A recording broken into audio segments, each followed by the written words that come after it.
I remember, maybe it was like watching She's Gotta Have It, that Spike Lee movie. I don't know, I must have been like 12 years old or something. My dad brought a copy of it, videotape. I lived out in the country back then. I remember seeing like Night of the Hunter too, having some type of deep reaction to the film and maybe thinking this is something that I could do.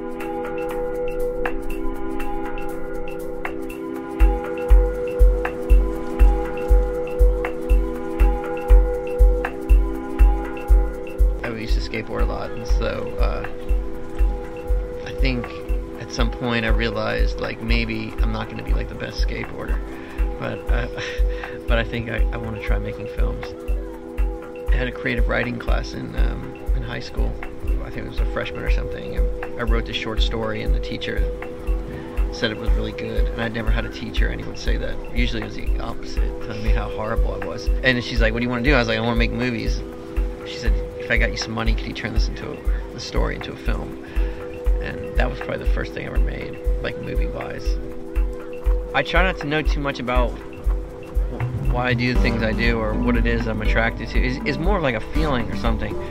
And so there's just certain characters and certain scenes and places, like the way things look and feel, specific image, even colors. The movies usually start out that way. It's usually something I see or experience.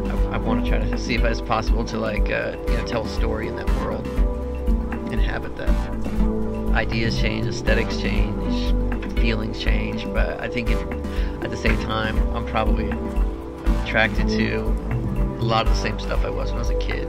I think a lot of those things, the same things are funny, and my ideas about movie making are maybe different. How to make films, what films are, even what they're capable of, what a feature film is, can be, will be, and at the same time, it seems to all kind of begin and end with characters and storytelling. In the end, I just try to make things that I want to make, that I want to see.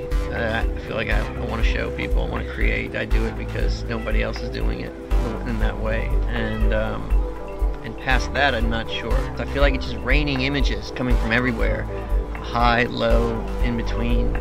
In some ways, to me, it's never been more exciting. You know, the ideas, the way my mind is starting to think and think of movies. It's more like an energy or something in stories. It's more sensory. It's more like the sound. It's something I want to make films that are also have there's a physical component to them that kind of goes through you or something. It feels like you've been hit, you know. And so, yeah, a lot of it is I want it to be like, I want to make movies that are like an attack, because there's so much noise out there, and so I want to attack you.